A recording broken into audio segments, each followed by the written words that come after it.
అంకితం చేస్తాను అనేటప్పుడు ఎక్కడైనా చిన్నగా కూడా అనిపించలేదా మనసులో? అరే మీరు కాలువలే దోవలేదు, దానికి సంబంధించిన ల్యాండ్ ఎక్వేషన్ ఇవ్వలేదు, అన్ని క్లియరెన్స్లే రాలేదు, నేను ఎట్టా చెప్పేది?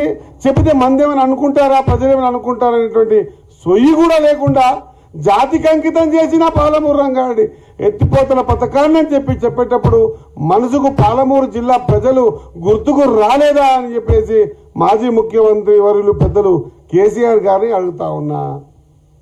మినిమం అంటే మినిమం ఆ అంతర్భాగమైనటువంటి సంగమండ కానివ్వండి, భూత్పూర్ కానివ్వండి, చిన్న బండ బలగొట్టడానికి ఒక 12 కోట్ల రూపాయలు ఇస్తే ఓ 20,000 ఎకరాలకు నీళ్ళంతా అనేటువంటి ఆలోచన కూడా చేయలే. పాలమూరు రంగానికి సంబంధించినటువంటి డ్యాములు అసంపూర్తిగా పెట్టి డబ్బు ఇవ్వకుండా ఈక్వేషన్ తీసుకోండి. ఉత్తర తెలంగాణకి ఎంతవరకు చేశారో ఒకసారి ఆలోచన చేయండి. దక్షిణ తెలంగాణ మీరు కడుతున్న దానికైతే విరివిగా డబ్బులు ఒకటి ఇవ్వడం ఒకటే కాకుండా త్వరగతిగా పూర్తి చేయాలి, 3 ఏళ్ళ 4 ఏళ్ళ పూర్తి చేయాలని కాళేశ్వరం మీద పడ్డ తపన ఎందుకు పాలమూరు రంగారెడ్డి మీద లేకపోయా? ఆ లేనందుకే కదా మొన్న ఎలక్షన్స్లలో కర్రుగాల్చి వాత పెట్టినట్టు 12 మంది ఎమ్మెల్యేలు గెలిపించిన పాలమూరు ప్రజలు. అయినా కూడా మళ్ళీ కొత్తగా బయటకు వస్తే తోలు తీస్తాం ఆ పొన్నమని అన్నట్టు మరి తోలు ఆల్రెడీ కవితమ్మ తీస్తుంది. ఆ తోలుకు ముందు ప్యాచ్లు వేసుకోండి, ఇంకా రాబోయే రోజుల్లో పూర్తి ఎపిసోడ్ 1 ఎపిసోడ్ 2 అన్నట్టు ఆ టీవీ సీరియల్ లాగా ప్రతి ఊర్లో పోయి చేస్తున్నటువంటి ఆమె ప్రచారాన్ని ముందు ఆపుకోండి. అది పక్కకు పెట్టి ఇది రాగానేమో చేస్తాం. పార్లమెంట్ ఎలక్షన్ సేమ్ డైలాగ్, నేను బయటకు వస్తే మొత్తం కింద మీద చేసేస్తాడు, కింద మీద ప్రజలు చేసేసారు. ఆ తోలు తీసేటువంటి పని ప్రజలది. పని చేయకపోతే తోలెట్లా తీస్తారో వాళ్ళు తీసిర్రు. పార్లమెంట్లో చాలా కాన్స్టిట్యూన్సీలో డిపాజిట్ రాలే, ఒక డిజిట్ కూడా రాలే. బై ఎలక్షన్లో తోలు తీసిండ్రు. కంటోన్మెంట్లో జూబ్లీలో వచ్చి కేటీఆర్ గారు అయితే ఇది రెఫరెండం కాంగ్రెస్ పార్టీకి అన్నాడు. మళ్ళీ ప్రజలు తోలు తీసి కాంగ్రెస్ పార్టీకి ఫేవర్గా ఓటింగ్ ప్యాటర్న్ తీసుకొచ్చారు. సర్పంచ్ ఎలక్షన్స్ అన్నారు, దాంట్లో కూడా మీరు తోలు తీసిర్రు. ఇంత తోలు తీస్తుంటే కూడా మళ్ళీ తోలు తీస్తాడం అనేది విడ్డూరంగా నేనైతే అనుకుంటా ఉన్నా. దయచేసి దీని మీద డిబేట్ పెట్టండి. మన దేవాలయం అసెంబ్లీ సాక్షిగా ఎన్నో మార్లు అన్నాం, ఎన్నో మార్లు మా పెద్దలు కూడా ఇంతకుముందు కూడా చెప్పారు. వచ్చి డిస్కస్ చేయండి, మనం ఒక పట్టిక ఏర్పాటు చేసుకుందాం.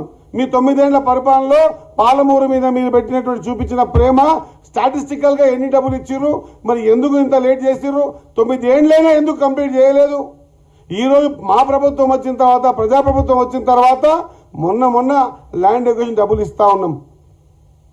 అవగాహన లేకుండా మాట్లాడితే, ఎటబడితే మాట్లాడితే వినడానికి ప్రజలు సిద్ధంగా లేరు అన్న విషయాన్ని మరిచి మళ్ళీ తోలు తీస్తాం, కింద మీద చేస్తాం అనేటువంటి మాట సరైనది కాదు అన్న మాట మరొకసారి గుర్తు చేస్తూ, నాకు తెలిసిన కాడికి నేను అనుకుంటున్నా తప్పు మీద తప్పు చేసింది కేసీఆర్ గారు.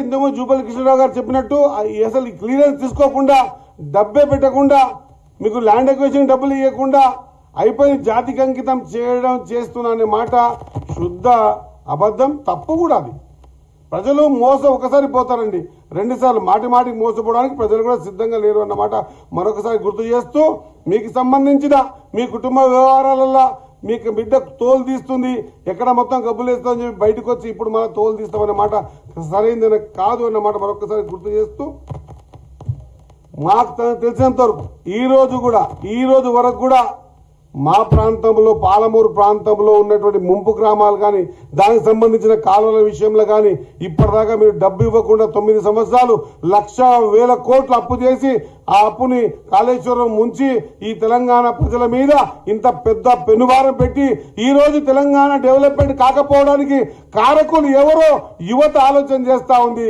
తెలంగాణ ప్రజలు ఆలోచన చేస్తా ఉన్నారు.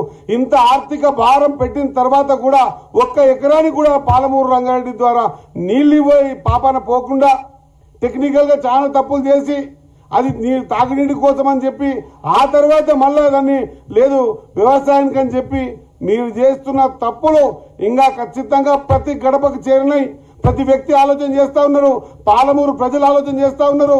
అడగకపోయినా నేను నిలబెట్టి తెలంగాణ ఉద్యమాన్ని కాపాడి తెలంగాణ తెచ్చుకోవడానికి పాలమూరులో గెలిచినటువంటి సీటు కారణభూతమైందని కూడా మర్చి మీరు చేస్తున్న విధ్వంసం ఇంత అంత కాదు.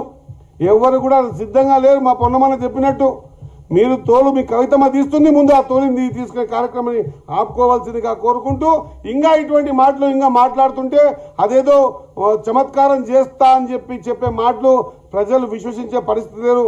అమ్మ పులి వచ్చే కథ మాదిరిగా అది పులి రాదు, వచ్చిన రోజు మింగేసింది 2023 డిసెంబర్ 3 తారీఖే, తర్వాత ముందుకొచ్చే పరిస్థితి లేదు అన్న విషయాన్ని గ్రహించుకొని నడిచి